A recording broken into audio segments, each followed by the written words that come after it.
오늘 수업이 조금 어려울 수가 있거든요. 그래서 일단은 독서로 좀 어려운 거를 하고 문학에서 좀 중화를 할 건데 이거를 왜 지금 하는지 다시 한번 좀 간략하게 설명을 할게요.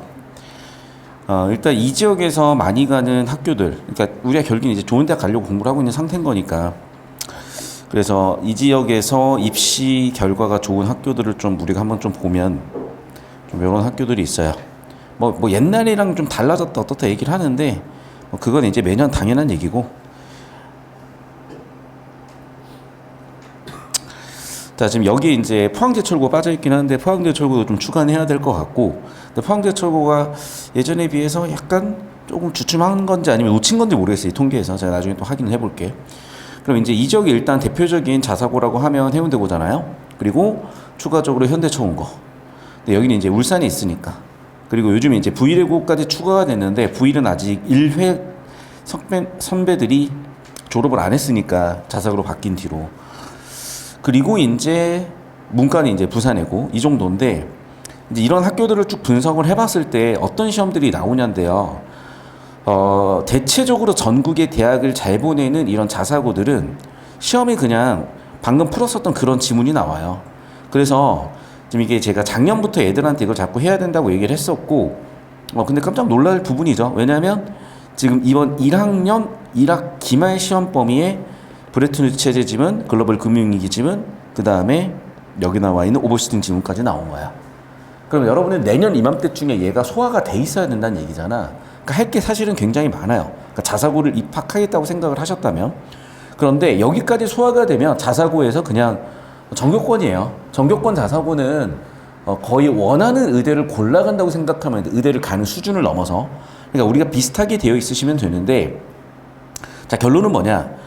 내년 3월이 되면 이거 할 시간은 없어요. 내신 시험 범위 보기도 바쁘거든.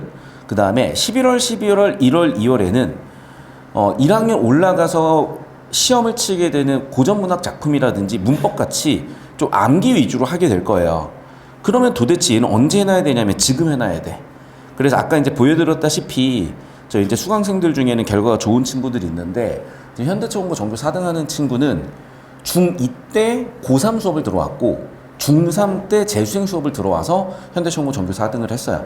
그리고 현대초공고는 내신하는 학원이 별로 없어서 혼자서 했었고, 문학하고 문법 혼자서 했는데 독서는 여전히 감이 좀 안 잡혀서 제 수업을 이제 여름방학 때부터 지금 다시 들어오는 그 친구가 한 명이 있어요. 그런 것들처럼 좀 미리 좀 정리를 하고 가셔야 된다는 걸 좀 알아두셨으면 좋겠고, 자, 여러분 좀 난이도를 얘기하고 갈게요. 이제 저번 주에 우리가 얘를 했었단 말이에요. 근데 이제 둘 다 좀 어려웠던 친구들이 있고 해볼 만한 친구들이 있는데, 이제 느낌에 따라서는 지금 제가 설명하는 지문이 더 쉽게 느껴질 수도 있을 거예요.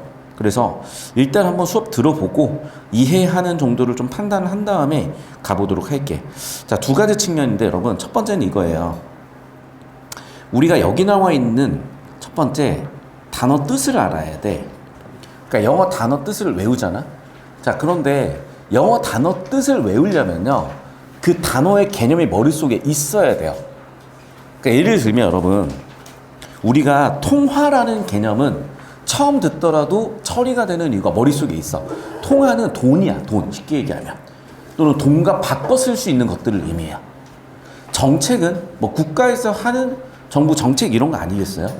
그 다음에 우리가 은행은 알고 있잖아. 그럼 중앙은행은 뭔지를 모르잖아. 근데 이제 이런 개념들 하나씩 추가로 배우셔야 돼. 자, 그런데 여기에서 여러분이 모르는 단어들은 많더라도 사실 답은 낼 수 있게 제가 한번 보여드릴 건데, 다시 한번 얘기하지만 단어 뜻을 많이 모르면 머릿속에 어떤 개념이 안 잡혀있는 상태고, 그러면 문제 푸는 것 자체가 힘들 수가 있고 지문 읽는 것 자체가 어려울 수가 있어. 근데 두 번째는 뭐냐면요, 이제 초등학교 때나 우리가 중학교 때는 그냥 읽는 것 자체가 기특한 거예요. 사실은 더하고 빼고 곱하고 나누고 자체가 되게 기특한 시절이에요, 그때는. 그런데 지금 얘는 이제 우리가 고등으로 넘어왔잖아. 자, 물론 일반적인 고등학생들은 크게 안 달라요. 그런데 우리가 지금 일반적인 고등학생이 아니라 자사고에서도 상위권을 노린다고 했을 때는 뭔가 타고내야 되고, 쉽게 얘기하면 고1 때 그냥 고3 수준을 건드린다고 생각하시면 돼. 그래서 우리는 결국 대학 입학하는데 필요한 공부를 지금 끝판왕을 한번 보는 거예요. 그래서 사실 상당히 난이도 있는 거고, 그러니까 좌절하실 필요는 없어. 근데 자사고 가서 내년에는 이 수준이 되셔야 되고, 일반고 가셨다 고3 때 이 수준이 되시면 대학 가는데 지장 없어요. 자, 그래서 이 두 가지를 좀 생각을 하시고 볼 거고, 쉽고 친절하게 오늘 첫 수업, 그러니까 독서에 있어서 고3 수준의 첫 수업이니까 여기 나와 있는 이제 평가원이라는 거는 고3 학생들이 치는 모의고사예요. 고3 학생들이 치는 지문이고 이 정도면 쉬운 축에 속하지만 그렇더라도 천천히 볼게요. 자, 우리가 똑같이 이제 파란색 펜 같은 게 있으면 따라오시면 되겠어요. 첫 번째 단락. 첫 번째 단락의 역할은 뭐냐면 주제를 도입합니다. 영어로 주제는 터픽이고 도입한다는 걸 저는 세팅한다라고 표현할 거예요. 그래서 앞으로 저는 TS라고 적을 건데 그냥 여러분의 TS가 나오면 주제 세팅하는 거니까 주제를 잡아야지라고 생각하시면 돼. 여러분 진짜 쉽게 생각을 하자. 제일 중요한 하나의 개념이 뭐였을 것 같아?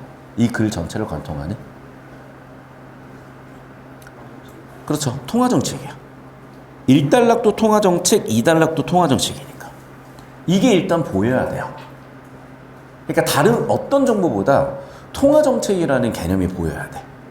자, 그럼 통화정책이 무엇이냐라고 이제 물어보는데 주어 잡아봅시다. 주어는 뭘까? 영어로 주어는 subject라고 하는 거 알고 계시죠? 그래서 앞으로 저는 주어를 S라고 쓸 거야. 자, 중앙은행이 주어져. 자, 그럼 봐봐. 중앙은행은 물가 안정이나 물가 안정과 같은이니까 같다고 하자. 경제적 목적의 있지만 경제적 목적을 달성한다. 어는 어브젝트 목적어, V는 서술어 V라고, verb라고 쓴 거예요.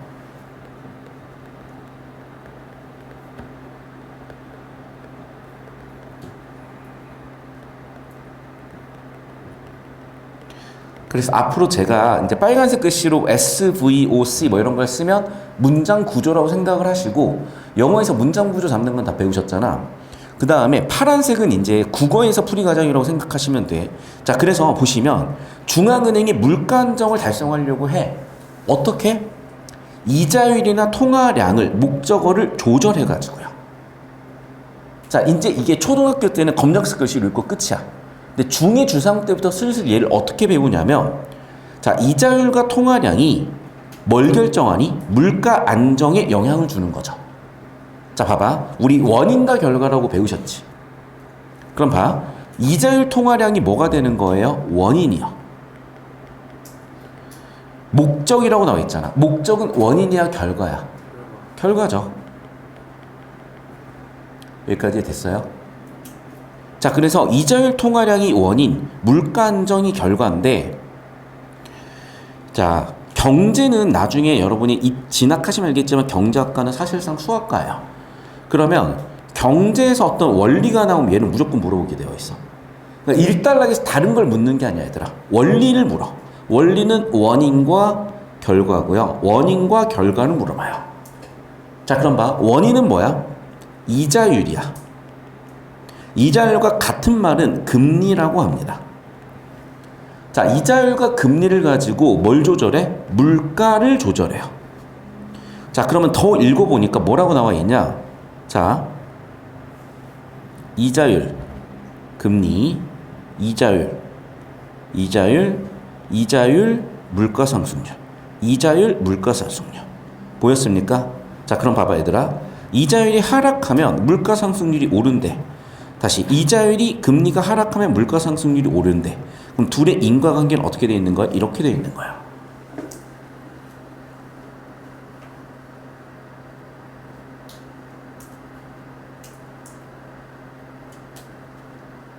여기까지 이해되셨어요? 자, 그래서 물어보는 첫 번째 개념은 이거야. 자, 그럼 이걸 어떤 식으로 묻냐면 필기를 하고 있습니까?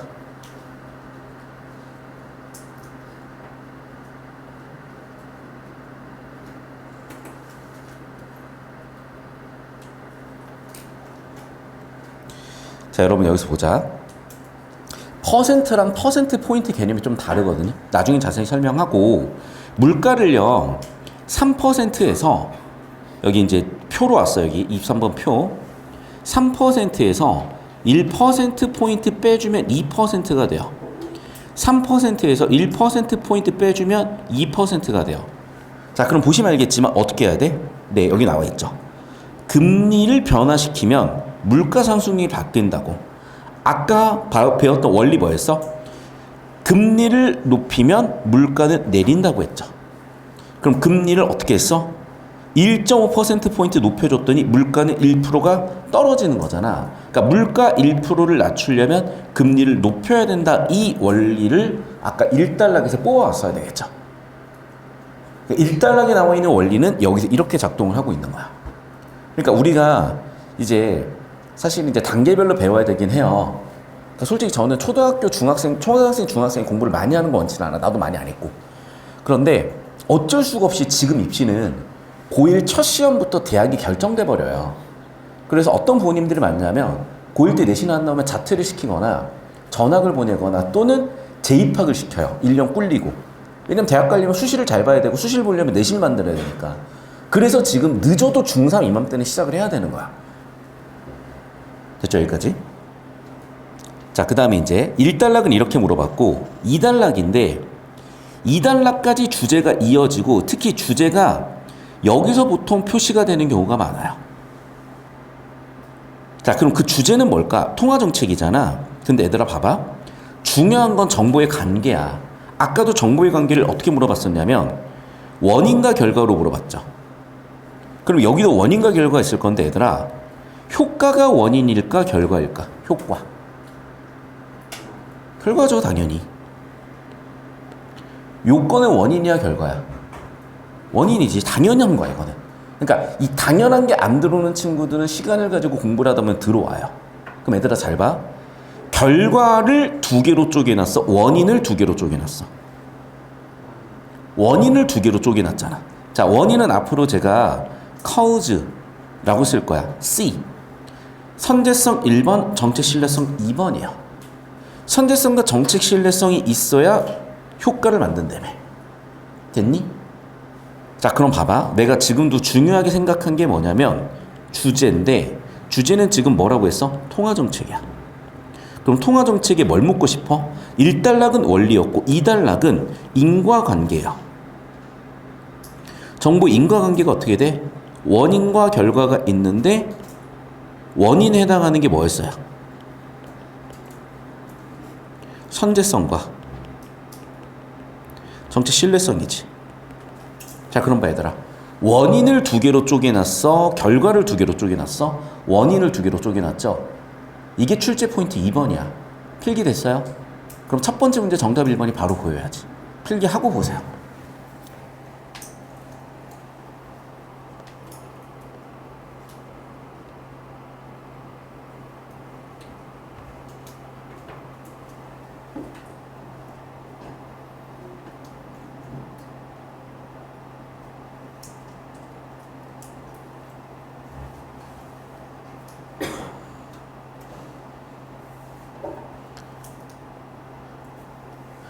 여러분 그리고 성실하게 잘 따라와서 일반고 기준으로는 다들 1등급은 나올 거예요.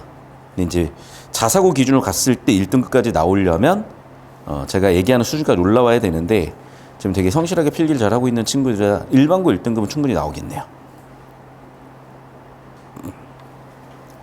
됐니 여기까지? 자, 되셨으면 이제 오른쪽 와서요. 봐. 얘들아 아까 통화정책이 주제였죠?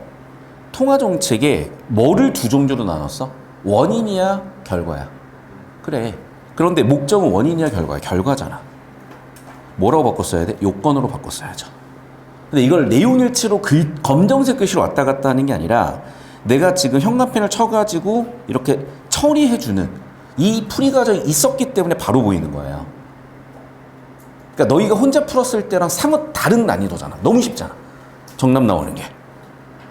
그러니까 이걸 내가 이 지문을 뭐 알아서 이런 게 아니라 수학의 공식을 배우면 문제가 쉽게 풀리는 건 비슷한 원리라고 생각을 하시면 돼. 여기까지 되셨을까요? 자, 그 다음 여러분. 자, 필기나 했니? 그럼 봐봐. 지금 2단락의 주제는 선제성이야. 선제적이라는 게 뭐냐? 말 그대로 미리 한다는 거야. 왜 미리 해야 되는데? 시차가 있기 때문이래. 오케이. 자, 그럼 여러분 3단락에서 제일 중요한 한 단어, 4단락에서 제일 중요한 한 단어를 찾아보세요. 선생님 잠깐 문학 빅뱅 좀 목차 좀 여기 앞에 놔둬볼래요?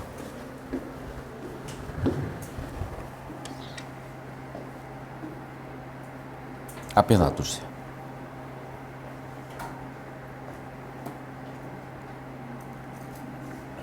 선생님 그리고 OMR 테스트 되면 바로 한번 테스트 채점 한번 해볼까요? 채점 중에 어때요? 정답률? 절반 이상 이하. 정답 절반 이상. 절반 이상? 두 번 풀려서 그런가? 그러면 80점 이상 이하. 80점. 평균이? 평균 70. 70? 애매하네요. 알겠습니다.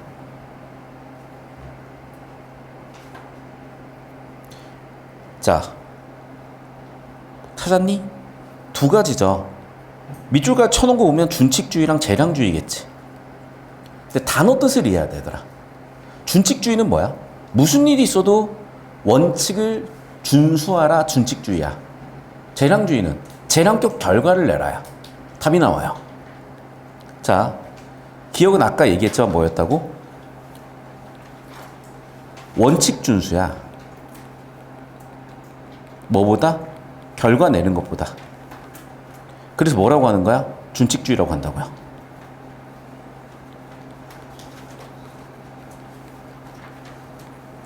니은은 재량주의라고요. 여기는 결과가 중요해, 원칙 준수가 중요해? 원칙 준수보다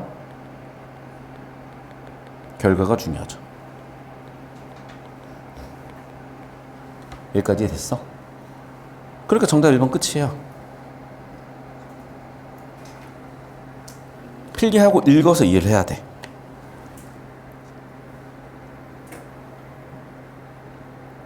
됐죠? 여기까지? 자, 혹시 여기까지 오늘 수업 내용이 좀 너무 어려워서 이해가 안 된다. 수업은 이해가 된다. 손. 수업은 이해되니? 수업 좀 어렵니? 지문은 어려울 수 있어. 수업 좀 어렵니? 수업은 이해돼요? 그러니까 사실 수업이 이해가 되면 되거든? 근데 이제 지문 자체가 너무 어려우면 좀 부담스러울 수 있어요. 근데 이제 어떤 느낌인지 보셔야 되겠고, 근데 어쩔 수가 없어. 왜 그러냐면, 이게 수학은 수준별, 과정별 그 과정이 되게 촘촘해요. 근데 국어는 한 번 이렇게 확 떠. 특히 독서에서 한 번 이렇게 넘어가야 되는 벽이 한 번 있어요. 근데 이제 그 벽을 결국에는 한 번은 건너가 줘야 되는데, 건너가 주시려면 이 과정이 하나가 필요해요. 여기까지 필기 정리됐니? 자, 이제 마지막 문제 풀게, 얘들아. 자, 첫 번째 뭐라 그랬냐? 금리를 높여서 물가를 낮추자 그랬잖아요. 봐봐. 아까 1단락에 나와 있는데, 금리와 물가는 역의 관계, 반비례 관계라 그랬어. 그러면 지금 물가를 낮추자 그랬어. 물가를 2%로 낮추자 그랬죠. 물가를 2% 낮춰야 되니까 물가를 3%에서 2% 낮추려면 금리를 높여야 될 거 아니야. 그러면 기존의 4% 금리에서 1.5% 더해서 5.5%로 나와야 될 거 아니야. 그래서 일단 금리는 몇 %로 올린다는 얘기가 나와야 돼? 5.5로 높인다는 얘기가 나와야 돼요. 그래서 5.5%, 5.5%, 5.5% 정답은 셋 중 하나야. 근데 아까 2단락에서 뭐라 그랬어? 정책에는 시차가 있다며. 시행한다고 바로 되는 게 아니라 시차를 두고 온다며요. 그러면 시차를 어느 정도 두고 온대? 여기 나와 있죠. 시차는 한계분기래요. 그럼 봐, 내가 지금 4월 1일부터 금리를 낮추고 싶어. 그럼 4월 1일에 바로 한다고 되는 게 아니라 언제? 한계 시차 뒤에 영향을 주기 때문에 1월 1일부터 시행을 해야 이때부터 적용이 되는 거겠죠. 근데 적용되는 기간이 얼마래? 한계분기래. 그럼 한계분기 적용하면 끝나는 거예요, 효과는. 자, 그럼 또 이제 어떻게 해야 돼? 또 이때 시행을 해야 되겠죠. 그래서 언제 적용? 한계분기 뒤에 적용 유지겠지. 그래서 정답 몇 번 되는 거야? 5번이요. 필기하고 5번을 읽어봐. 그럼 이해가 돼. 자, 답이 다 나왔어, 이제. 필기하고 답 되는 걸 이해하셔야 돼. 자, 필기하고 그럼 답 되는 걸 이해하신 다음에 생각할 건 이거야. 아, 정답을 고르는데 필요한 정보는 내 생각보다 훨씬 적게 필요하구나. 근데 문제는 뭐냐면 워낙 단어 뜻이 떨어지거나 글 읽는 것 자체가 안 돼 있거나 이 비문학 문제를 푸는 것 자체가 익숙하지 않은 친구도 되게 어려울 수가 있어요. 됐니 여기까지? 근데 잘 들어야 돼. 자, 아까 해운대고 시험범위 봤잖아. 얘는 나오지도 않아. 얘보다 훨씬 어려운 게 나와요. 그러니까 해운대고 시험범위로 나온 게 이 다음 지문이야. 내년에 딱 이 시험이야. 자, 그러면 이제 여러분한테 물어볼게요. 지금 해운대고 레벨의 시험을 한번 도전해보고 싶다, 손. 아직 거기는 좀 무리인 것 같다, 손. 네, 손 내리시고. 제가 봐도 도전할 수 있는 친구도 있고 무리인 친구도 있어. 아, 무리는 안 할게. 근데 전 도전하고 싶은데요. 과제로 내드릴게요, 그거는. 자, 그 다음에 잘 봐. 자, 얘잖아요. 아까 풀어봤었던 이 정도 수준은 V레고에서 조금 쉬운 지문 수준이에요. V레고 어려운 지문, 그러니까 해운대고는 아까 얘는 나오지도 않아. V레고는 얘가 좀 쉬운 레벨로 나와. 1학년 때. 여기까지 됐니? 그 수준을 알고 계시고 현대청운이나 포항제철도 얘는 안 나온다고 봐야 돼. 부산외고는 나와. 수준 아시겠어요? 그래서 거기까지 이해를 하셨으면 되겠고 이제 여기서 넘어가기가 쉽지가 않아요, 사실은. 그래서 이제 이거 넘어가는 시기를 내가 봤다가 한번 넘길 거야. 근데 아마 내 생각에 빠르면 9월이나 10월에 넘길 것 같고 아니면 못 넘겨서 내년 가서 해야 돼요. 일단 제가 여러분을 최대한 한번 끌어올려가지고 넘기도록 노력을 한번 해볼게. 자, 그 다음에 과제인데요. 자, 이 부분을 수업을 나갈 수도 있고 과제로 영상으로 봐올 수도 있는데 우리가 올해 안에 넘기려면 영상으로 봐와야 돼. 자, 과제 내주면 영상으로 봐올 수 있다. 손. 나는 못한다. 오케이. 해올 수 있다고 했으니까 그럼 해오는 걸로. 친구들이 벌써 이렇게 손이 움찔거리는 거 보니까 할 수 있을 것 같아요. 그러면 방금 과제로, 이거는 과제로 영상으로 봐오시는 게 되게 효과적이고 도움 많이 되실 거예요. 선생님 영상 잠깐 끊어볼게요. 자, 이제 보통 이제 우리 지금 중3 학생들 수업을 듣고 있는데, 그렇죠. 모르면 풀 수가 없죠. 지금 사실 이 문제를 풀기 위해서 모르는 게 좀 있는 것 같아요, 여러분들이. 그건 좀 설명을 해드릴 거고, 국어라는 게 그러면 뭐 되게 막 범위도 없을 것 같고 그렇잖아요. 꼭 그렇지는 않아요. 근데 이제 문제는 뭐냐면 이거야. 중2들이 소화할 수 있고 중3들이 소화할 수 있고 하는데 이제 반의 어떤 컨셉들이 있잖아요. 그러니까 이 반은 뭐냐면 이제 고1 내신의 일반적인 수준이 아니라 고1 내신에서 1, 2등급이 변별됐었던. 그러니까 사실 이제 지금 왜 그게 중요하냐면 결국에는 특히 지금 5등급제로 바뀌기 때문에 거의 오릴이 떠야 뭐 스카이, 뭐 서울대 연고대 같은 문과 계열이나 아니면 의치대 같은 메디컬 계열들. 그러니까 사실은 왜 그러냐면 그쪽 레벨의 대학을 가냐 못 가냐가 우리나라에서는 되게 차이가 커요. 그러니까 못 간다고 인생이 망하는 건 아니야. 근데 예를 들면 이런 거지. 뭐, 와, 우리나라 좀 막 등급 구분하는 거 되게 좋아하니까. 뭐, 국산차냐, 외제차냐, 뭐 약간 이런 느낌으로 보시면 돼요. 근데 뭐 사실 뭐 국산차, 뭐 아무리 비싼 집 살아요. 국산차 끌고 사는 사람도 많고. 그러니까 뭐 별로 그런 걸 신경 안 쓰는 사람들이 많잖아요. 어쨌든 그런데 딱 그 1등급이냐 아니냐가 사실은 너무 큰 차이를 벌려. 그래서 우리가 지금 1등급을 만드는 그 연습을 하고 있는 거고 1등급을 만들기 위해서 알아야 되고 공부해야 될 게 꽤나 많아요. 많이 피곤하실 수도 있어. 자, 일단 우리가 이제 소설에 대해서 잠깐 얘기를 할 건데 소설의 이론을 설명하고 싶은 건 아니고요.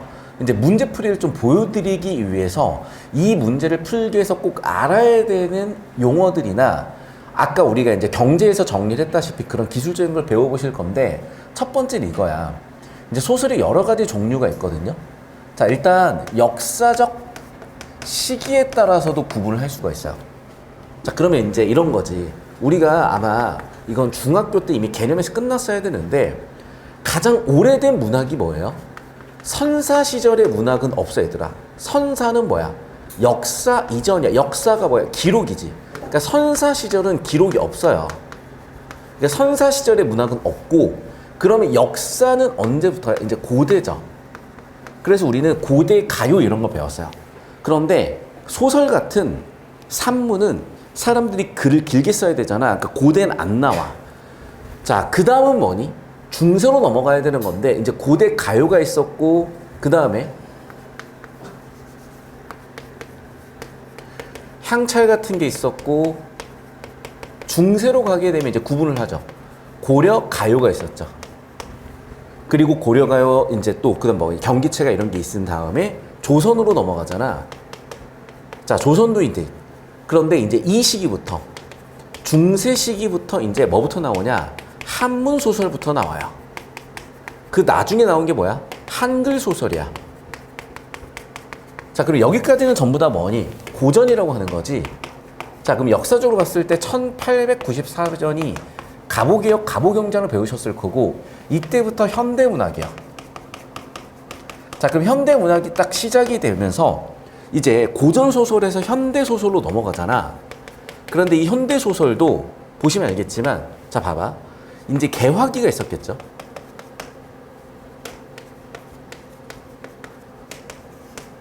그 다음에 일제강점기가 있었겠지.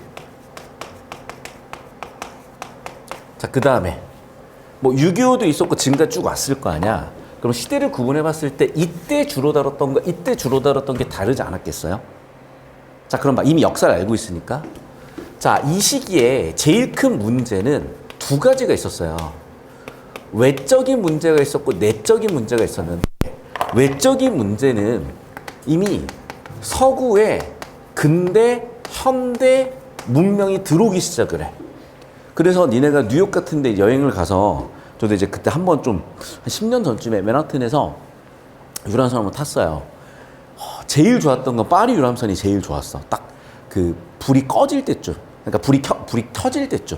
해가 딱 질 때쯤 딱 타잖아요. 그럼 석양 쫙 깔리면서 너무 예쁜데 불이 쫙 켜지면서 이제 그 석양 해가 떠 있을 때랑 해가 질 때랑 해가 지고 나서의 풍경이 다 보이고 매 정시마다 한 5분씩 그 에펠탑을 막 반짝반짝해요. 너무 좋았던 그런 낭만적인 경험이 있고 그 다음으로 내 기억에 남아있는 게 맨하튼. 맨하튼은 진짜 재밌었던 게 거기 할아버지가 거의 래퍼예요. 여기는 1910년에 지어진 그 시절에 제일 높았던 건물이에요. 1915년에 제일 높았어요. 1920년에 제일 높았어요. 그 뉴욕에 제일 높았던 건물들이 거의 이 시기에 다 지어진단 말이야. 그럼 봐봐.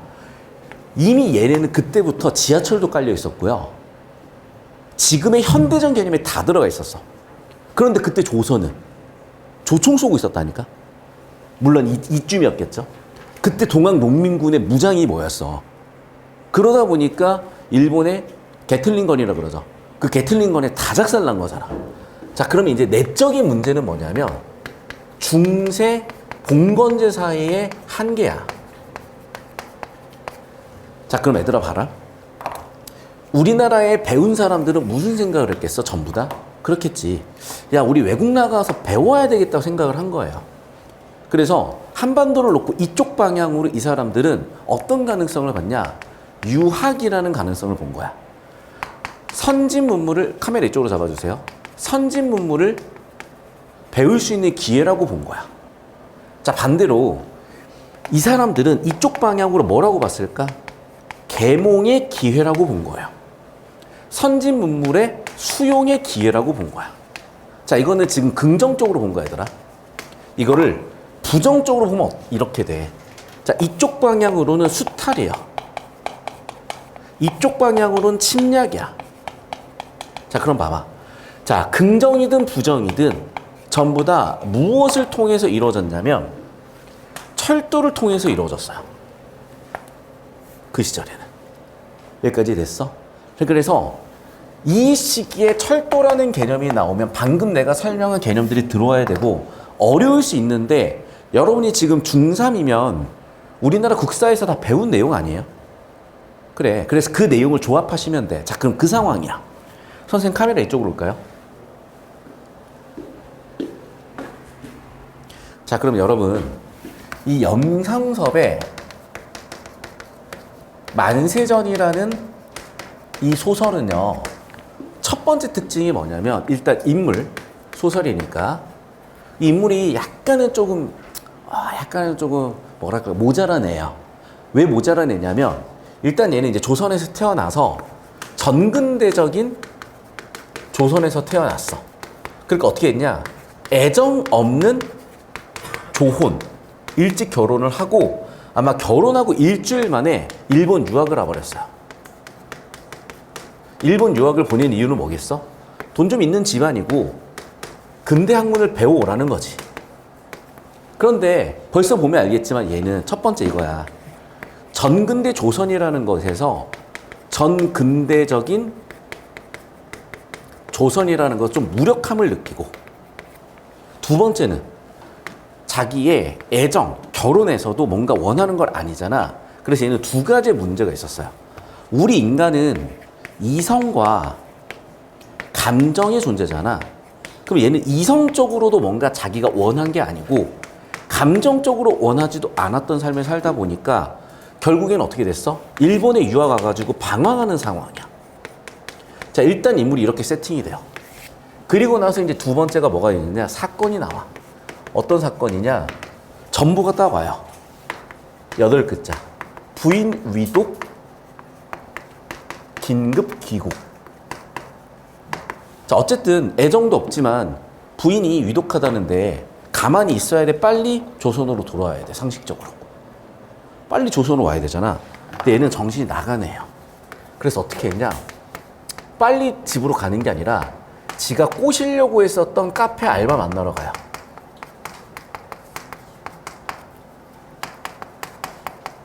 결국 까여요. 그리고 나서 민기적거리면서 조선행 배를 타러 갔는데, 자, 여기까지 얘는 신분이 뭐야? 유학생이지. 학생이고 돈도 있단 말이야. 그러니까 일본어도 잘하니까 사실상 일본인 대접을 받았어. 자, 그런데 항구에 가서 시모노세키항이야, 그 시절에. 조선행 배를 타려고 하니까 이때부터는 의심사기 시작하는 거야. 왜? 얘는 조선인이잖아.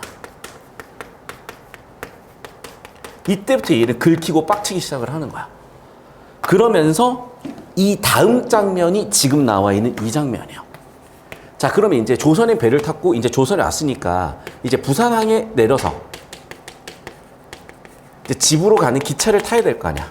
그럼 집으로 가는 기차 속에서 있었던 일들을 얘기를 하는 거 있는 거야. 여기까지 됐을까? 자, 그러면 일단 첫 번째 이 사람은 어떤 생각을 가지고 있겠어요?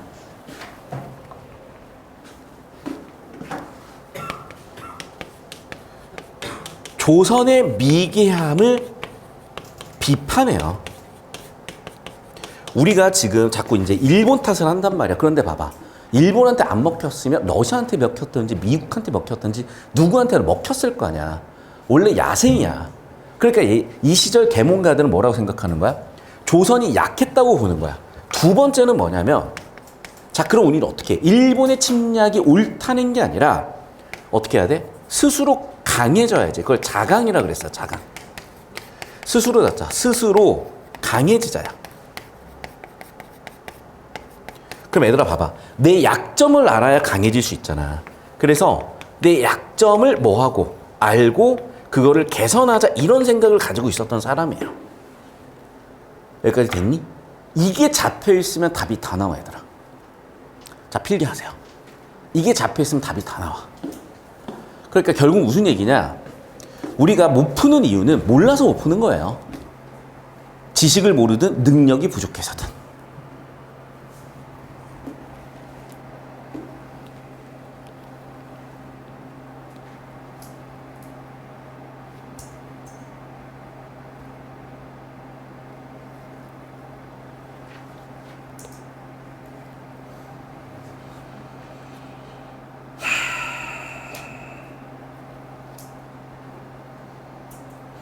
선생님, 간식 오면 알려주세요. 온 거 같네. 이거 해설하고 애들 쉴 때 잠깐 나눠줄게요. 자, 이쪽으로 올까요, 그러면 여러분? 자, 봐봐. 똑같이 필기하세요. 소설은 첫 장면에 인물, 사건, 배경을 딱 얘기하고 가. 그런데 그런 게 있는지는 모르겠고 계속 무슨 얘기를 하는데, 지금 보세요. 조선 사람의 생활 방도잖아요. 뭐가? 이렇게 살아가는 게. 근데 봐봐. 공포, 경계, 미봉, 가식, 굴복, 도회, 비굴. 좋은 뜻이야, 나쁜 뜻이야? 나쁜 뜻이야. 특히 비굴하게 남의 비위 맞추면서 살아간다는 얘기잖아. 그럼 왜 그렇게 살았어야 돼? 오랫동안 우리의 조선의 질서가 그랬다는 거죠. 자, 그럼 봐. 여기까지 나와 있는 이 사람은 조선의 삶을 옹호하고 있어요? 비판하고 있어요? 그래, 비판하고 있지.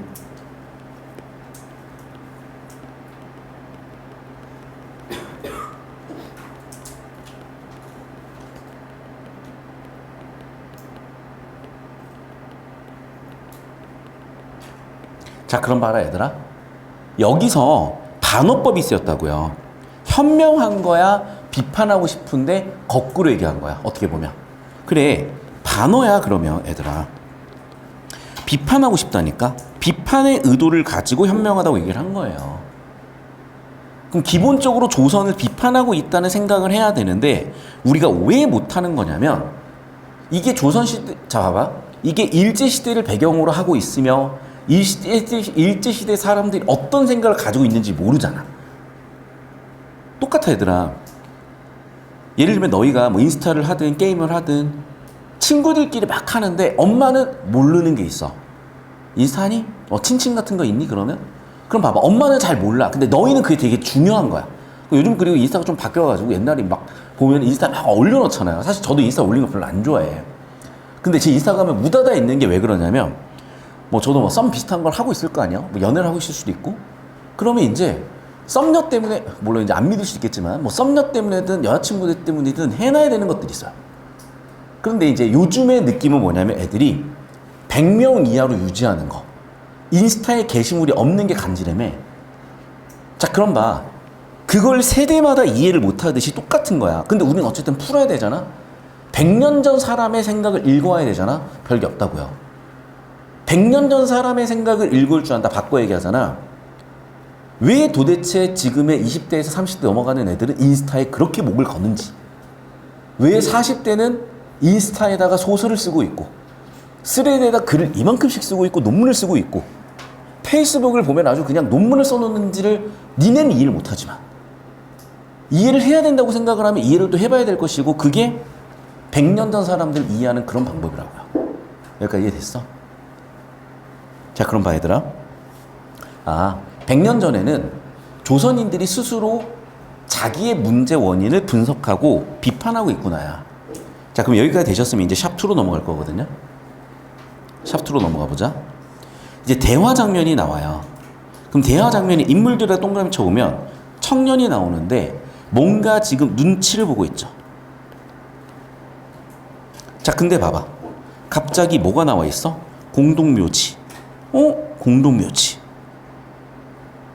근데 화제거리. 공동묘지. 지금 화제는 공동묘지로 계속 이어지고 있으니까 뭔가 공동묘지가 중요한 것 같긴 한데 봐봐. 나랑 저 대화하는 사람들의 공통점 뭐냐면 자, 형광 쭉 치지 말고 뭐 하고 있어?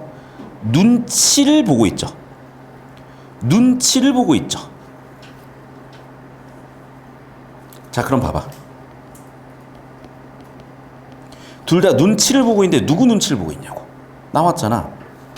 자, 일본인과 조선인이라는 신분 차이죠. 그래서 아마도 얘네들은 지배층, 피지배층. 그러니까 당연히 일본인은 조선인을 뭐하고 있겠어? 감시하고 감시받고 있으니 당연히 뭐하고 있어? 눈치 보는 그 장면이 계속 나오는 거잖아. 근데 봐라. 그래서 주인공이 빡쳐가지고 각성을 한 거예요. 사실 주인공이 일본에서 유학생일 때는 일본인처럼 대접을 받았어. 그러다 조선으로 넘어와서 이렇게 푸대접을 받아. 그러니까 이것 때문에 긁혀가지고 얘가 각성을 하거든. 이게 주제의식이기 때문에 저 이 그림을 이해하고 있었던 친구들은 두 번째 문제가 쉽게 보여요. 일단 필기했니? 잘 들어 여러분. 아까 제가 설명했었던 주제 뭐였지? 조선인에 대한 비판을 했다. 여기서 두 문제 정답이 나오고요. 여기서 한 문제 정답이 나와요. 그러니까 우리가 이제 잘 들어. 지금까지 내신을 하면 뭐 직유법 찾고 의림법 찾고 했잖아요. 그 다음에 열심히 글 읽고 성질 판단했잖아요. 그럼 할 줄 아는 애들이야. 그리고 고등학교 올라가도 그걸 해야 2, 3등급은 나와. 근데 1등급으로 올라가려면 여기까지 되셔야 된다고. 됐어요? 여기까지? 필기 다 끝나셨고. 자, 되셨으면 이제 쭉 계속해서 그 공동묘지 얘기를 하거든. 뭐 공동묘지 얘기를 하거든. 공동묘지 얘기를 하거든. 공동묘지 얘기를 하거든. 근데 봐라. 애굽은 이집트를 애굽이라고 그 당시 한자 차용을 했잖아. 보면 알겠지만 미나 얘기하는 걸 보니까 묘지 얘기잖아. 그러면서 봐봐. 생사장제가 뭐야? 살고 그 다음에 사는, 살아가고, 뭐 일들, 장제, 즉 무슨 얘기냐? 이렇게 장래에 관련된 일들이라는 거죠. 근데 얘들아 생각을 해봐. 장래에 관련된 일이 실용적이야, 비실용적이야? 비실용적이지. 그런데 우리가 이게 실용적이든 비실용적이든 중요한 거는 가치관이고 정신이거든요. 그런데 사람들은 어디에 집중하고 있다고? 허례허식에 집중하고 있다고. 그게 조선이 멸망한 이유라고 다시 한번 또 뭐하고 있어요? 비판하고 있잖아요. 니네가 공동묘지를 얘기할 때가 아니다. 나는 그런 거 관심도 없다. 중요한 건 뭐다? 그래, 우리는 지금 뭐하고 있다? 마음이나 정성을 놓치고 있다. 근본 정신을 놓치고 있다. 우리가 지금 공동묘지 때문에 못 살게 됐니? 아니, 우리는 실력이 부족해서 죽은 건데 우리는 자꾸 지금도 허례허식에 집중하고 있으니 이게 문제다는 얘기를 하잖아요. 필기 다 되셨어? 자, 그럼 수업 내용 이해되셨죠? 그럼 얘들아 답이 보여. 필기 다 하세요. 답이 너무 쉽게 보여.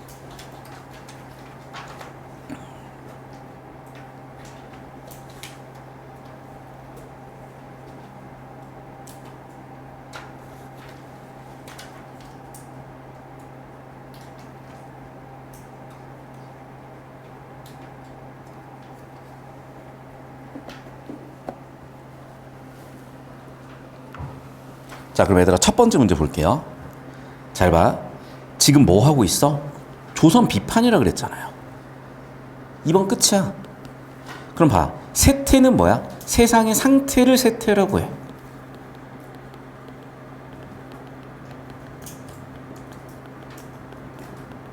이때 세태는 그럼 뭐겠어요? 조선의 상황이죠.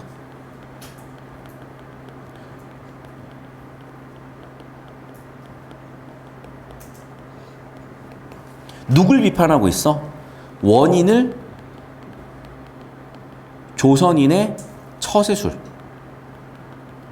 그 다음에 정신 같은 거를 생각하지 않는 이런 것들이 문제라고 봤고 그 결과로서 나라가 멸망했다고 비판하고 있으니까 당연히 2번 가능하고.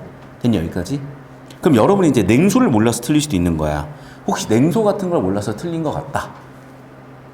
나는 상징 같은 걸 좀 어려워하는 것 같다. 뭐 장면 전환 이런 게 판단이 어렵다.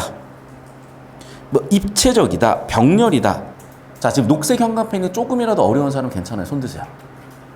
괜찮아? 어려울 것 같은데. 이거 OX 문제 풀어오시면 되는데 이거는 내일 수업을 하거든. 그러니까 내일 수업을 추가 비용 안 받을 거니까 오셔도 되고 보충 영상으로 받으세요. 그래서 보셔야 돼. 안 그러면 기초가 안 잡혀. 됐죠? 여기까지. 자, 다시 한번 얘기한다. 뭘 물어봤어? 주제를 물어봤죠. 주제는 뭐야? 조선에 대한 비판이기 때문에 2번 끝이라고요. 하나 더 얘기할게요. 그러면 비판하고 있는데 훌륭하다고 하면 비판이야 반어야? 반어지. 그런데 그거를 훌륭하다고 읽어버린 거야. 옹호가 아니라 뭐하고 있다고요? 비판했다고. 반어라고. 그래서 정답 2번이에요. 되게 쉬워. 수업 내용을 이해를 하면. 됐니 여기까지? 선생님, 간식 좀 깔아주세요. 자, 이것만 풀고 간식 먹을 거니까 좀만 집중합시다. 됐니 여기까지? 자, 이제 마지막 문제야. 오늘의가 아니라 이 지문에. 자, 공동묘지법 아까 핵심 아이디어였잖아. 그럼 보세요. 인물들의 반응을 묻게 돼. 나와 장돌뱅이의 반응. 그런데 인물들의 공통점이 나와요. 공통점 뭐야? 눈치를 보고 있다는 거야. 눈치를 보는 이유는 뭐야? 조선인이요. 조선인은 바꿔 얘기하면은 메타데이터를 붙여보면 얘네는 지배층이야, 피지배층이야? 피지배층이잖아. 근데 지배층은 누구야? 일본인이고 일본인들이 뭐 하고 있을 거니까 감시하고 있을 수가 있으니까 눈치를 보고 있는 거잖아. 이해됐어? 이게 둘의 공통점이 그게 몇 번이야? 3번이잖아요. 여기까지 이해됐니? 자, 그럼 봐봐. 왜 틀렸는지 볼게요. 나는 제도를 우려하고 있는 게 아니라 그런 건 관심도 없거니와 비판하는 근거는 그게 중요한 게 아니라 근본 정신이 중요하다고요. 두 번째, 다시 한번 얘기하자면 나는 관심이 없다니까. 그런데 나의 관심은 뭐야? 그렇지. 내가 감시받아서 고초를 당할까 봐요. 정답은 3번 끝이죠, 그러면. 여기까지 되셨니? 자, 필기하시고, 자, 10분 정도 간식 드시면서 쉬신 다음에 이렇게 할게요. 자, 원래 이제 이 수업이 목표가 독서를 나가는 거야. 어떻게든. 그래서 여러분 지금 수준을 계속 지금 찾고 있어요. 그래서 지금 하는 지문들은 수준에 맞을 건데, 자, 너무 쉬우면 그 학생들 과제를 추가를 내줄 테니까 그렇게 알고 계시고, 다시 한번 얘기할게. 지금 오늘 다루는 지문들은 해운대고에서는 1학년 시험 범위도 아니야. 해운대고 기준으로는 이것보다 훨씬 어려운 게 시험 범위고, 부의래고 기준으로는 쉬운 지문 레벨을 했어요. 부산외고 기준으로는 평균 레벨을 했어요. 일반고 기준으로는 고1 기준으로 좀 어려운 걸 했어. 수준 알겠죠? 근데 일반 타이틀 자체가 일단 자사고 1등급이 목표이기 때문에 잘 따라와 보시고 버텨보십시오. 자, 선생님 영상은 잠깐 끊고요. 자, 이어서 이제 독서를 계속해서 볼 건데, 자, 우리는 지금 저번 주에도 얘기했다시피 정보를 분류하고 정보를 처리하는 연습을 하고 있어요. 자, 예를 들면 우리가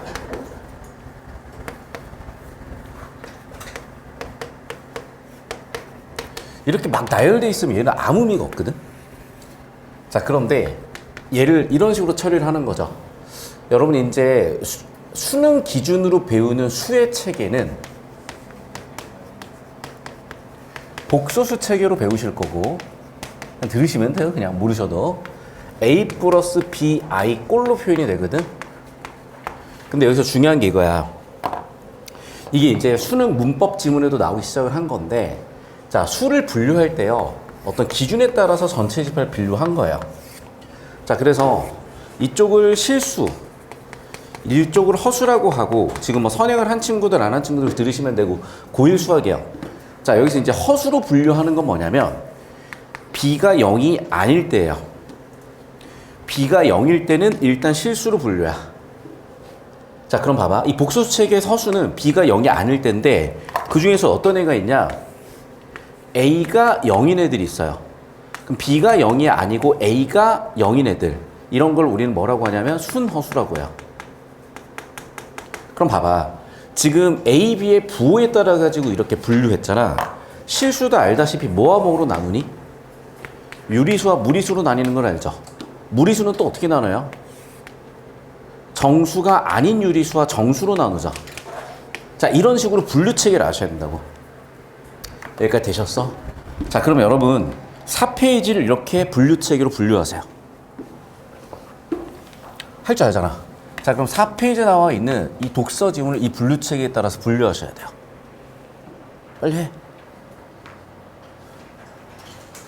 카메라 이쪽으로 오세요.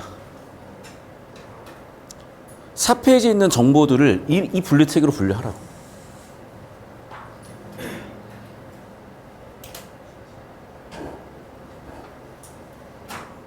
자, 배운 내용을 써먹으시면 1단락 보니까 주제는 뭐지, 얘들아? 지식이야, 지식의 유형이야? 문제 푸시지 않으셨나요? 이 글의 주제는 뭐니?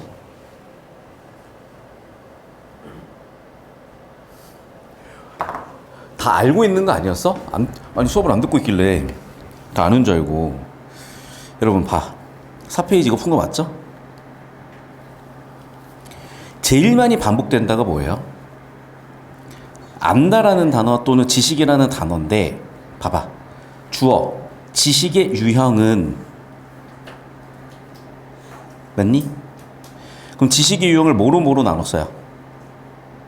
절차적 지식과 표상적 지식으로 나눴잖아. 자, 그럼 아까도 얘기했다시피 실수와 허수로 나눴고, 허수를 순허수와 순허수가 아니네, 유리수, 무리수로 나눴듯이 얘도 나눠야 돼.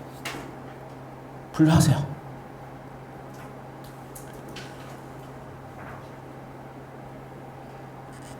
카메라 이쪽으로.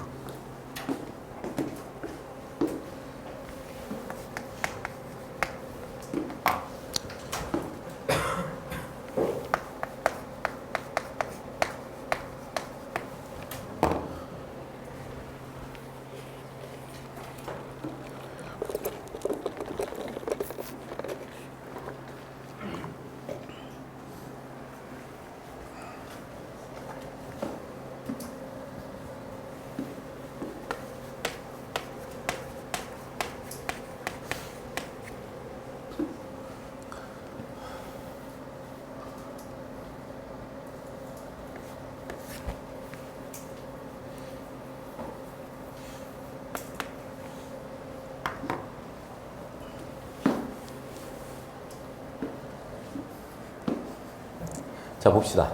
지식은 크게 두 개로 나눴죠. 뭐와 뭐야? 절차적 지식과 표상적 지식이야.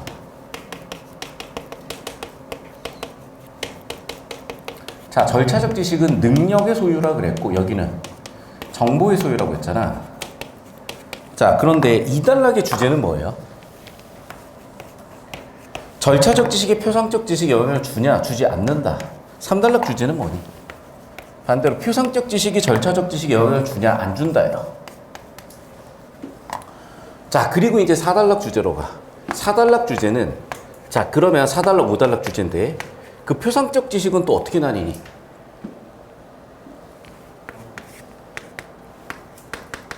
경험적 지식과 선험적 지식으로 나뉜다고요. 자, 우리 이거 첫 수업 시간, 저번 주 수업에도 했었는데 경험적 지식, 경험적 정보 문학에서 뭐가 있었지? 다 까먹고 있구나. 얘들아, 경험한다는 거는 기억을 하세요. 오감, 시각, 청각, 우각, 미각, 촉각, 오감의 감각 정보로 들어오는 걸 얘기해. 이게 경험적 정보야.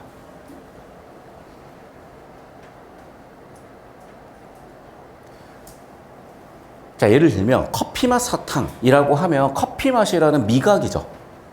근데 여기서 맛있다라고 하잖아. 맛있다라는 개념은 경험이야, 선험이야? 그게 좀 애매해. 근데 예를 들면 아름답다, 미적이다.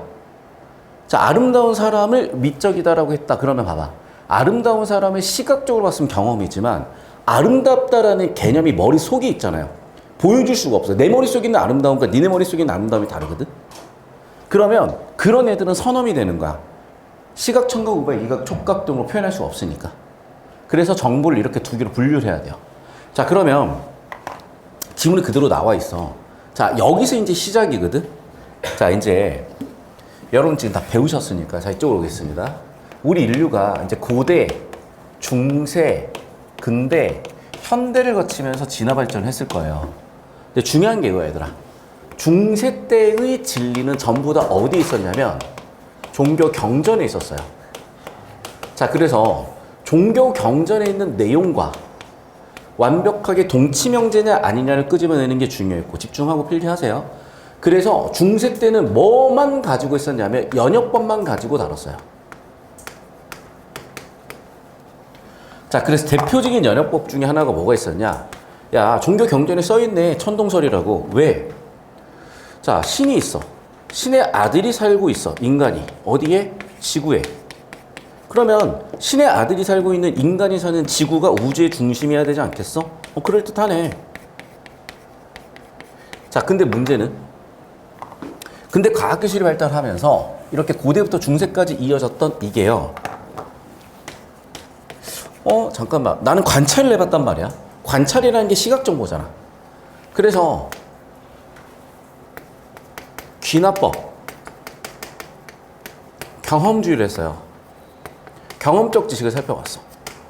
야, 내가 관측을 해보니까 이건 아무리 봐도 아닌데? 목성에 위성이 있구만. 지구가 우주의 중심이고 모든 천체가 지구를 중심으로 돈다는 것은 내 관측 결과 위배돼. 그러면서 근대로 나가기 시작을 한 거라고. 자, 그러면 근대는 기납법만 하는 건 아니고요. 연역법에 기납법을 덧붙여서 한다. 그럼 여러분은 1번 연역법이 무엇이고 2번 기납법이 무엇인지 정확히 알아야 돼요. 근데 수학하고 달라서 공식을 몰라도 문제 푸는데 지장이 없는 것처럼 자꾸 착각을 하는데 아셔야 된다고. 아마 여러분 연역법, 기납법은 내신 때 했을 거야. 내신 때 분명 연역법, 기납법 이런 거 설명해요. 뭐 주장, 근거 이런 거. 여기까지 됐니? 자, 그럼 여러분 귀납법적으로 만들어지는 지식은 몇 단계지? 이 지문에 다 나와 있어요. 그러니까 앞으로 이제 국어공부를 하실 때 귀납법적인 지식은 이 4단계로 기억하시면 돼. 1번, 2번, 3번, 4번이요. 자, 1단계는 뭐냐면 일단 대상이 있어야 돼. 자, 사과가 있다고 치자. 자, 우리가 사과를 뭐 해야 돼? 오감으로 감각하고 경험해야 돼요. 자, 문제는 뭐냐면 내가 눈을 감고 있어. 코를 막고 있어. 경험을 못 하잖아. 그러니까 결국에는 내가 대상에 있는 오감 정보, 시각, 청각, 후각, 미각, 촉각 정보로 사과에 대한 정보를 수집을 해요. 그렇게 하면은 원래는 이런 사례들이었는데 이런 사례가 모이고 나면 뭔가 공통점이나 기타 등등을 뽑아내는 사고 과정을 거치겠지.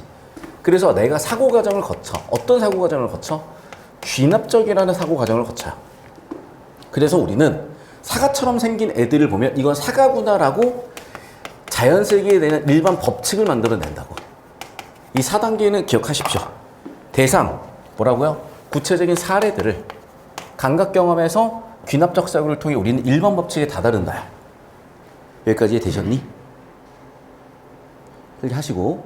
자, 그러면 이제 이 지문 자체의 정답도 중요한데 이걸 이해하셔야 나머지 문제도 풀리고 세 번째 문제를 답을 잘 낸 게 제가 좀 이해는 안 되지만 아마 여러분의 지능이 좋아서 그냥 능력으로 피지컬로 뚫어낸 것 같거든요. 근데 그걸 논리적으로 풀어낼 수 있어야 되고 이게 바로 논리적으로 풀어지는 부분이야. 자, 여기까지 이제 필기가 되셨을 거고. 자, 그럼 저 따라오세요. 문제는 되게 쉽게 풀려요. 자, 그런데 우리가 구조 잡는 연습을 하셔야 되니까 같이 하실 거고. 자, 지식의 본성을 어떻게 나누겠다? 지식의 유형 두 가지. 절차적 지식과 표상적 지식이고, 절차적 지식 능력의 소유, 표상적 지식 정보의 소유. 이렇게 나누는 기준은 전자라고 되어 있고 후자라고 되어 있으니까요. 또 예시가 뒷받침하고 있으니까요. 여기까지 필기 되셨나요? 자, 필기 되셨으면 이제 2단락 갑니다. 어떤 사람이 자전거에 대해서 많은 정보를 갖고 있다고 해서 자전거를 탈 수 있게 되는 것은 아니고, 자전거를 탈 줄 알기 위해서 반드시 자전거에 대해서 많은 정보를 더 가지고 있어야 되는 건 아니래. 자, 정보의 소유니까 우리는 뭐라고 할 거야? 표상적 지식이죠. 탈 수 있는 거 뭐야? 절차적 지식이죠. 표상적 지식이 절차식에 영향을 안 준다죠. 자, 3단락. 사과가 둥글다는 걸 아는 거는 표상적 지식이죠. 절차적 지식과 관련이 있다 없다? 없다 끝이야. 여기까지 됐어? 그러니까 지금 이 지문은 뭔가 구조터리보다는 방금 제가 얘기한 배경식을 갖고 있으면 쉽게 뚫어낼 수가 있어서 제가 배경식 설명을 할 거고, 2단락에서 결국에는 1단락에서 잡혀있는 절차적 지식과 표상적 지식의 개념을 알고 있으면 자전거는 표상적 지식, 탈 수 있다 능력 절차적 지식, 둘의 관계 없다는 게 보이실 거고, 결국 뒷받침하는 내용들이 쉽게 나와 있는 거예요.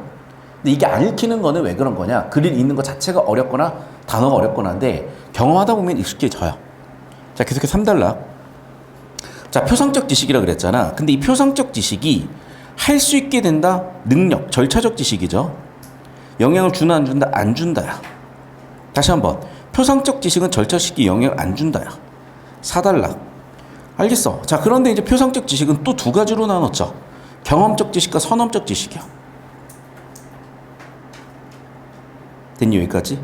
경험적 지식은 오감에 의해서 만들어지는 지식이요. 선험적 지식은 오감과 관련이 없는 지식이요. 자, 그 다음에 5단락 와서 또 표상적 지식에서도 뭐가 달라? 감각 경험이 아닌 애들이요. 그게 뭐라 그랬어? 선험적 지식이라고요. 자, 여기까지 정리되셨고, 하나 더 얘기한다. 무조건 근대학문은 경험적 지식이에요. 무조건 근대학문은 경험적 지식이야. 물론 경험적 지식을 바탕으로 해서 연역법을 써요. 그렇기 때문에 근대학문 하려면 무조건 우린 경험적 지식이 뭔지 아셔야 되는데, 아까 경험적 지식이 만들어지는 과정은 1번 개별적인 대상들에서, 2번 감각 경험을 해서, 3번 귀납 추리를 통해서, 4번 일반 법칙으로 간다 그랬죠. 다시 얘기한다. 1번 사과 같은 개별적인 대상들을, 2번 감각 경험에서, 3번 귀납 추리에서 일반 법칙이야. 자, 그러면 왜 기억이 니은으로 이어지는지 정리하셔야 되고, 필기가 되셨으면 다시 한번 얘기해 볼게요. 기억은 뭐라 그랬냐? 1, 2, 3, 4. 제가 저쪽에다 적어드린 1, 2, 3, 4라고. 대상이 있어요. 개별 대상에서 2단계 뭐 했다고? 감각 경험했다고. 자, 그래서 3단계 어떻게 했다고? 귀납 추리했다고. 그 4단계 결과 어떻게 됐다고? 일반 법칙이 됐다고. 자, 중간에 따라서라고 했죠. 그러면 논리적으로 이 둘이 같다는 뜻이야. 기억과 니은이. 맞니? 자, 그럼 보자, 얘들아. 니은에서 뭐라 그랬어요? 자연세계는 1번 법칙이 경험적 지식이래. 자, 자연세계 1번 법칙은 4번이죠.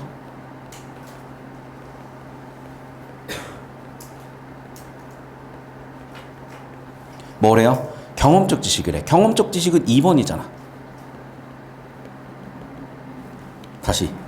니은은 뭐라 그랬어? 4번이 2번이라고 얘기했지.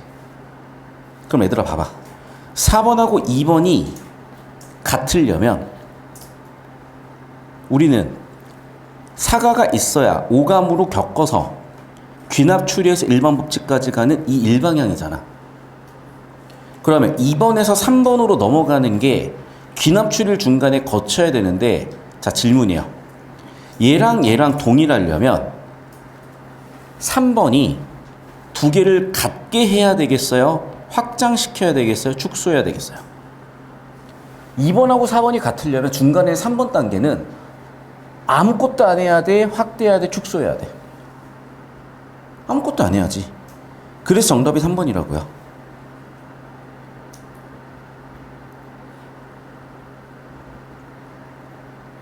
확장해버리면 성격이 바뀌니까 달라지고, 넘어서도 바뀌고요.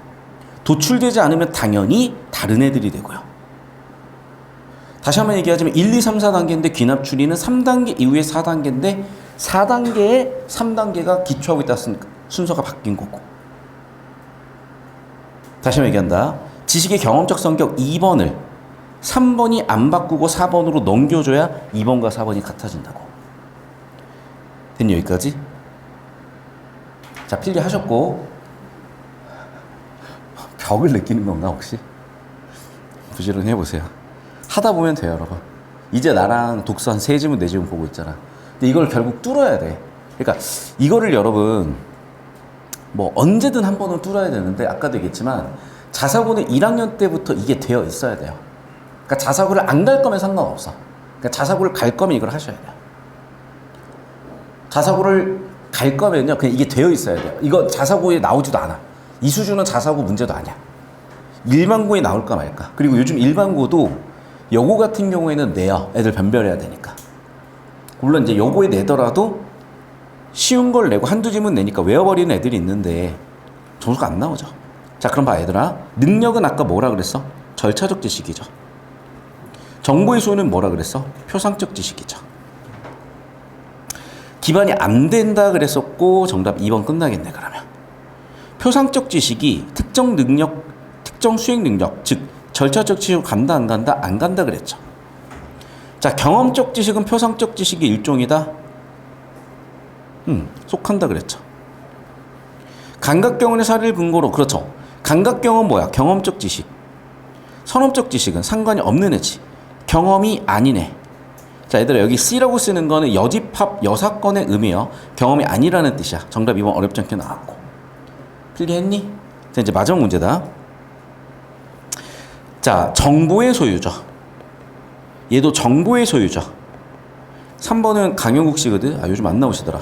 자, 강영욱 씨고 강영욱 씨는 능력의 소유니까 다른 건 3번이고, 헷갈렸던 친구들은 4번인데 4번을 5단락 보시면 알겠지만 얘는 표상적 지식, 정보의 소유라고 되어 있을 겁니다. 정답은 3번 끝. 되셨니, 여기까지? 되게 간단한 문제였고, 제가 이걸 다룬 거는 머릿속으로 저 배경식을 잡아드리기 위해서요. 자, 잡혔으면 카메라 안 끊고 바로 오세요. 자, 그럼 봐봐. 진동 왔나? 라고 착각을 하잖아. 자, 봐. 이렇게 해서 1, 2, 3, 4단계에 의해서 만들어지는 우리 지식을 인식론이라고 합니다. 그래서 우리가, 잘 들어 얘들아, 철학은 뭐냐면 인간에 대한 학문이야. 신학은 신에 대한 학문이야. 자연과학은 자연과학에 대한 학문이야. 수학은 수에 대한 학문이야. 이해돼요? 그럼 우리는 철학을 모르면 인간성에 대해서, 인간에 대해서 모르겠지.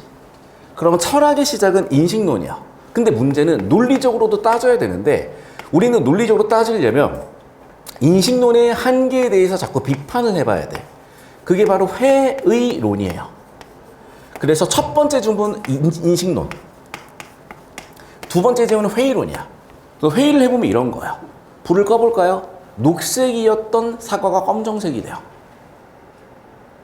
즉, 과연 이 대상의 본질은 과연 있었을까? 두 번째, 지금도 내가 진동오나라고 착각을 할 수 있는 우리는 오감의 착각은 없을까? 세 번째, 우리의 사고 과정에 오류는 없을까? 이런 것들을 의심해 보는 게 회의론이라는 거야. 자, 그러면 인식론은 완성되어 있냐? 그렇지 않다는 게 이 글의 주제예요. 그래서 1단락 보시면 알겠지만 어떻게 도입을 하냐? 먼저 인식론으로 도입을 해. 그리고 거기에 대해서 의심을 할 수 있는지 한번 고민을 해. 의심이 가능하죠. 2단락, 3단락을 보니까. 왜 가능하지? 한마디로. 2, 3, 4단락을 요약해 보세요. 사실은 두 단어로 처리가 돼요. 이 지문은.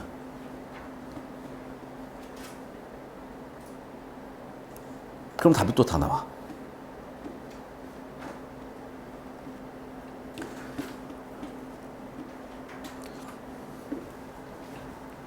내가 초콜릿 선물을 받았거든요. 냉장고에 넣어놨어. 먹어도 되니? 초콜릿이야. 먹어도 돼? 먹어도 되지. 1년 지났어요. 먹어도 될까? 초콜릿 1년 정도 괜찮지 않아? 자, 그 얘기야. 냉동실이나 냉장고에 넣어놨어요. 1년 지나도 멀쩡할까 멀쩡하지 않을까 나는 모르겠지. 근데 멀쩡할 수도 있고 상했을 수도 있죠. 자, 그 얘기야. 무슨 얘기야? 내 기억은 과거에 고정돼 있다고요. 이 지문 보시면 알겠지만. 그런데 실제는 매 시간 변한단 말이야. 결국 우리는 정보 처리를 정확하게 할 수 있다 없다? 없다. 왜? 기억은 과거의 기억이니까. 실제는 현재 전부 과거에 고정된 기억이고 실제는 현재 전부 다 변화하고 있으니까. 따라서 고정됐다 변화했다 둘이 같지 않으니까 우리는 우리의 인식에 대해서 100% 믿을 수 없다. 이게 글의 주제였어요. 필기하세요.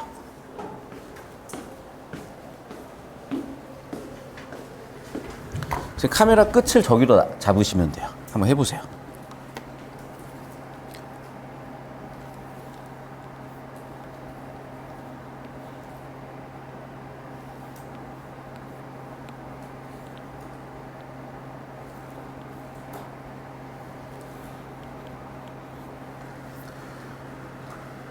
너무 쉬운 것 같은데.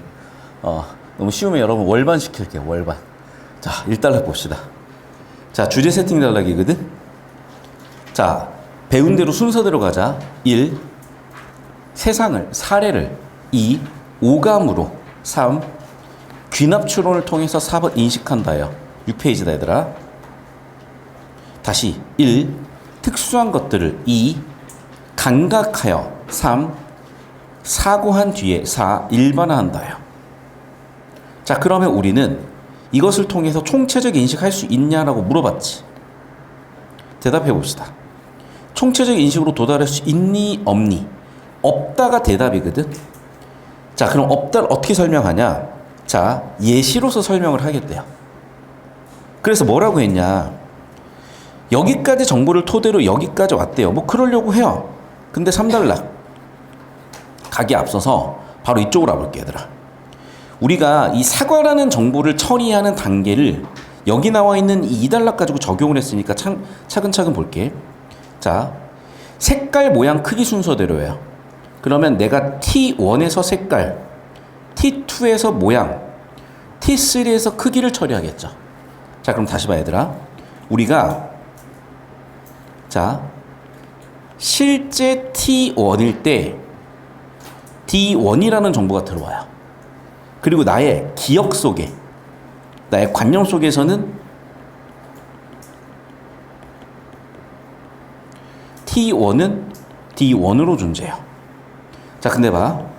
T2 시점이 되면 D1은 D1으로 D2도 D2로 바뀌겠죠.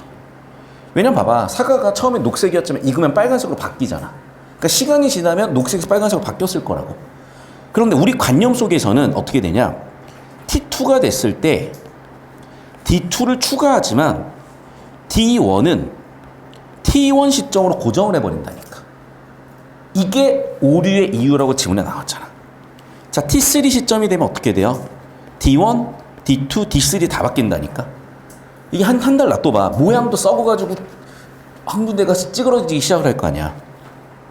그러면 T3가 됐을 때 우리는 D3라는 정보를 추가하는데 문제는 뭐냐면 D1과 D2는 과거에 고정이 돼 있다고요. 이게 바로 왜곡되는 이유라고. 여기까지 이해됐어? 이 지문은 그런 지문이야. 필기 다 했니? 부지런히 따라와서 너무 좋습니다. 하나 물어보자. 이건 좀 많이 쉬운 것 같다, 손. 좀 쉬운 것 같다, 손. 알겠어요. 참 어렵죠. 난이도 조절하기가. 적당한 것 같다, 손. 적당해요, 또 갑자기? 필기했네, 여기까지?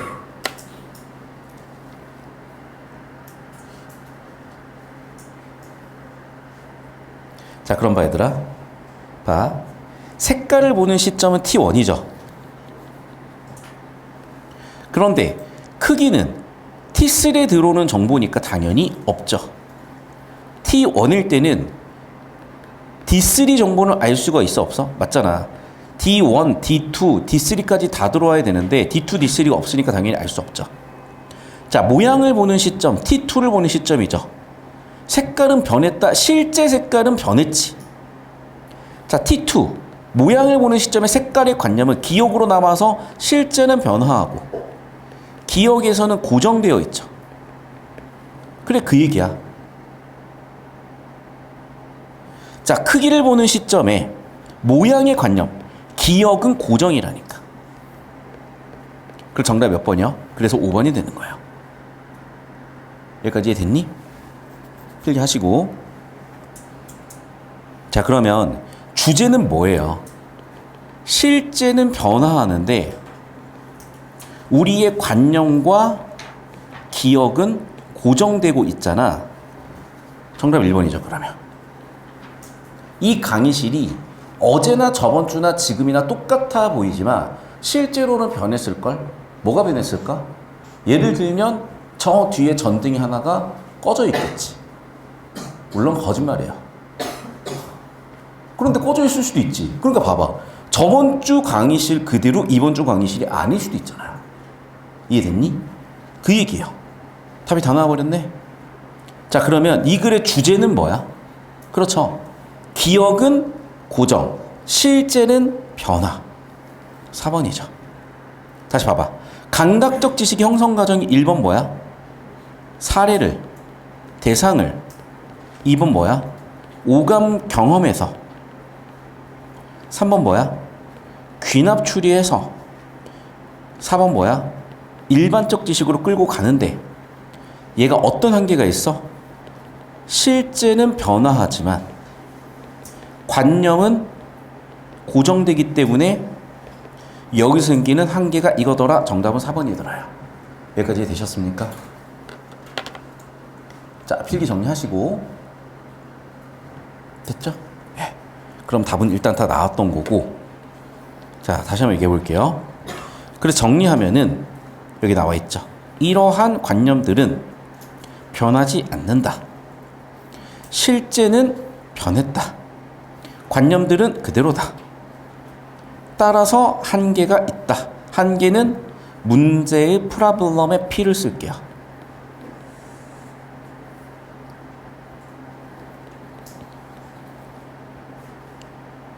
됐니? 결국 무슨 얘기야? 다시 한번 요약 정리하죠.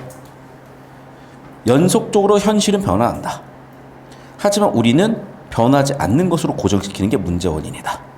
됐습니까? 정답 끝. 마무리하시면 되겠어요.